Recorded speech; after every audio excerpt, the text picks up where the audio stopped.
Et bonjour à toutes et à tous, aujourd'hui je vais vous présenter des monnaies françaises qui vont avoir une certaine valeur et que peut-être vous pouvez posséder chez vous ou du moins peut-être que vous les trouverez un jour dans une brocante. Personnellement, je connais quelqu'un qui a déjà trouvé une monnaie similaire à l'une des monnaies de cette vidéo et ce dans un marché aux puces et en plus de ça, eh bien il l'avait payé même pas 10 euros. Donc regardez bien cette vidéo et surtout faites bien attention la prochaine fois que vous irez dans une brocante, dans un marché aux puces, etc. Mais bref, sur ce on passe donc à la première monnaie. Première monnaie en francs semeuse de 1901. Alors voici la monnaie en question, donc là on est sur une en francs semeuse, donc une monnaie en argent qui va dater de 1901. Et pour cette date, il y a eu 6 200 000 exemplaires de produits. Et donc c'est une monnaie qui ne va pas forcément être très rare. En soi, elle fait quand même partie des dates qui ont été le moins produites, mais pour autant, plus de 6 millions d'exemplaires, eh bien c'est quand même assez énorme. Mais donc ici, ce qui va nous intéresser, en fait, c'est son état. C'est vraiment une monnaie qui va être dans un état qui est incroyable. Et justement, cette monnaie est gradée par PCGS en MS66. Donc on est vraiment sur l'un des plus beaux exemplaires qui existent au monde. Et c'est pourquoi c'est très important de prendre en compte l'état. Si jamais vous avez cette monnaie, mais qu'elle va être dans un état tout à fait courant, c'est-à-dire qu'elle a été utilisée, qu'elle est un petit peu usée, voire même qu'elle est carrément rayée par endroits, eh bien votre monnaie, elle va peut-être coûter une dizaine d'euros. Tandis que si vous l'avez dans cet état, eh bien elle coûtera beaucoup plus cher. Et justement, cette monnaie s'est vendue aux enchères pour 800 euros. En sachant que c'est 800 euros hors frais d'enchères, donc on se rapproche en réalité plus des 1000 euros que des 800 euros. Deuxième monnaie, 20 centimes de 1973. Alors voici la monnaie en question. En apparence, c'est une 20 centimes la griffoule tout à fait normale. Et c'est une pièce que l'on a l'habitude de voir assez largement et qu'on voit même absolument partout. Et je suis persuadé que vous en avez chez vous. Mais quoi qu'il en soit ici, ce qui va faire la particularité de cette monnaie, eh bien c'est que c'est un essai et surtout c'est un essai en or. Alors ça paraît pas comme ça, mais c'est une pièce en or. De base, les 20 centimes la griffoule étaient faites en cupro-nickel, et c'était des pièces qui faisaient 23,5 mm de diamètre pour 4 grammes. Et bien ici, cette monnaie n'est pas en cupro-nickel, mais elle va être en or, et autant son diamètre va être identique aux autres, par contre son poids va être beaucoup plus important, puisqu'elle fait 16,74 grammes. Donc elle fait plus de 4 fois le poids des pièces normales. Et c'est ça qui va donner tout l'intérêt à cette monnaie. Pour être un petit peu plus précis, c'est ce que l'on appelle un pied fort de 20 centimes Marianne en or. Et là, c'est une pièce qui va être quand même assez rare, puisqu'il n'y a que 75 exemplaires qui existent. Après, ça reste des monnaies qui vont potentiellement être trouvables, pas forcément celle-ci, mais des essais pieds forts en argent, en or, voire même des fois en platine, eh bien, il y en a eu pour quasiment toutes les pièces. Donc au final, il va en exister des milliers et des milliers. Et personnellement, je connais quelqu'un qui a déjà trouvé pour quelques euros, eh bien, un essai pieds fort qui était en réalité en or. Mais quoi qu'il en soit, pour en revenir à cette monnaie, c'est le second plus haut grade qui existe au monde, puisque cette monnaie a été gradée par NGC en PF65 Ultra Cameo. Et donc c'est bien sûr tout ça qui va faire la valeur de cette monnaie, et donc elle s'est vendue aux enchères pour 1700 euros.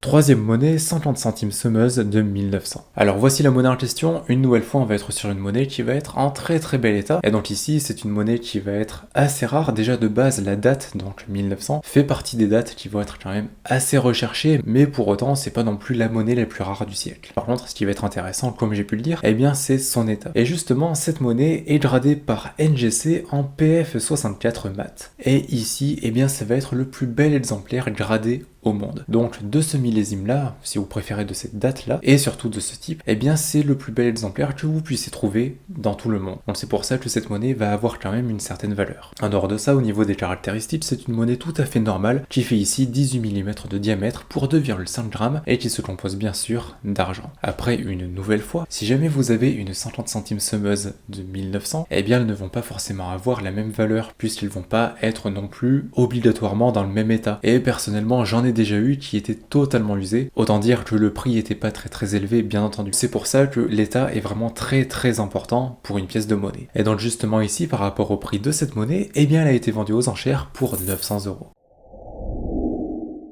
Quatrième monnaie, 10 francs de 1964. Alors voici la monnaie en question. En apparence, c'est une 10 francs Hercule de 1964 qui est tout à fait normale, mais en réalité, ce n'est pas du tout le cas. En fait, ici, c'est une pré-série donc de la 10 francs Hercule et qui ne va pas posséder le mot essais. En fait, sur la plupart des essais, donc des pièces qui permettaient de un petit peu tester les gabarits et tout ça, eh bien on allait avoir le mot essai qui était inscrit dessus. Cette monnaie est un essai, mais pour autant, eh bien il n'y a pas cette mention. Et là vous allez vous dire, d'accord, mais comment on fait la différence dans ce cas? En fait, des 10 francs Hercule de 1964, il n'y a eu que des pré-séries et des essais. Donc les essais, dessus il va y avoir marqué justement le mot essai, tandis que sur les préséries, eh bien il n'y est pas. Et c'est comme ça que l'on reconnaît une présérie, et donc de 1964. Si jamais vous n'avez pas cette date, évidemment votre monnaie n'aura pas la même valeur. Si vous avez par exemple 1965, eh bien votre monnaie ne coûtera peut-être que 20 euros, 30 euros, tout dépend de l'état bien entendu, mais ce qui est sûr, c'est qu'elle n'aura pas du tout la même valeur qu'une pièce de 1964. En sachant aussi que les essais vont avoir moins de valeur que les préséries,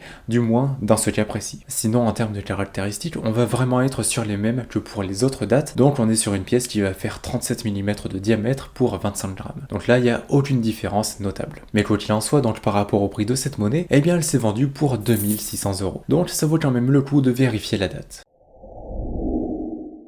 Cinquième monnaie, 25 centimes de 1909. Alors voici la monnaie en question. Si vous connaissez un petit peu les monnaies françaises, peut-être que vous n'avez jamais vu cette pièce. Personnellement, c'était mon cas. Je ne connaissais pas cet exemplaire, je ne savais pas que ça avait existé. Donc là, c'est une pièce de 25 centimes qui a été frappée en 1909, et donc c'est une pièce que l'on n'a pas l'habitude de voir. D'habitude, on voit des 5 centimes, on voit des 10 centimes, mais pas des pièces de ce type. Et donc pour en dire un petit peu plus par rapport aux caractéristiques, c'est ici une monnaie qui va être en aluminium, qui pèse 3 grammes et qui mesure 30 mm de diamètre. Et c'est une monnaie qui ne va exister qu'à quelques exemplaires dans le monde. Donc là oui, on est vraiment sur les monnaies qui vont être très rares. Évidemment, quand je disais en intro de cette vidéo que l'on pouvait trouver certaines des monnaies de cette vidéo, je ne parlais pas de celle-là bien entendu. Mais quoi qu'il en soit, donc par rapport à l'état de cette monnaie, c'est ici une monnaie qui a été gradée par PCGS en SP62 et c'est le plus bel exemplaire gradé au monde. En dehors de ça, c'est une frappe spéciale sur flanc mat et surtout c'est une pièce qui a presque conservé tout son velours de frappe. En fait, lorsque vous frappez une monnaie, elle va avoir ce que l'on appelle le velours de frappe. Ça va être une sorte d'aspect que la pièce va avoir, mais qui va partir très rapidement avec un simple toucher par exemple. Donc des pièces qui vont être aussi vieilles et qui vont conserver leur velours de frappe, eh bien c'est vraiment très rare. Et également, ce que je n'ai pas dit, mais c'est que sur le revers, eh bien on peut voir juste ici le petit mot essai. Évidemment, tout ça fait que cette monnaie va avoir une valeur quand même assez importante. Et justement, elle s'est vendue aux enchères pour 2800 euros.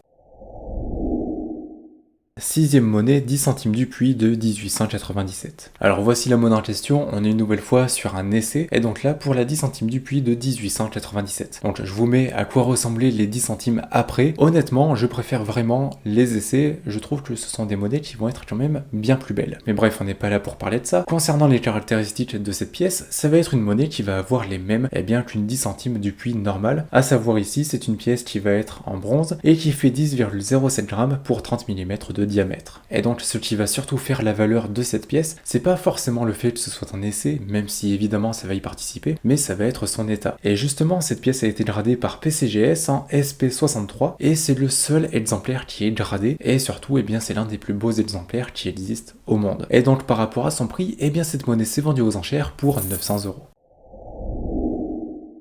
Septième monnaie, 20 francs Turin de 1936. Alors voici la monnaie en question, là on est vraiment sur une 20 francs Turin qui va être tout à fait normale, si ce n'est sa date, puisque c'est l'une des dates les plus rares pour les 20 francs Turin. En effet, en 1936, il n'y a eu que 47 000 exemplaires frappés, tandis que pour les autres années, pas toutes, mais la plupart, eh bien on était à plusieurs millions, voire même des fois à 10 millions d'exemplaires frappés. Donc c'est pour ça que cette monnaie va être aussi rare et surtout aussi recherchée. Mais sinon après, c'est aussi une monnaie qui va être dans un très très bel état, puisque cette monnaie est gradée par PCGS en MS66, c'est-à-dire qu'elle est classée comme étant en état neuf, ou du moins presque en état neuf. Mais quoi qu'il en soit, donc par rapport à son prix, eh bien cette monnaie s'est vendue aux enchères pour 2000 euros.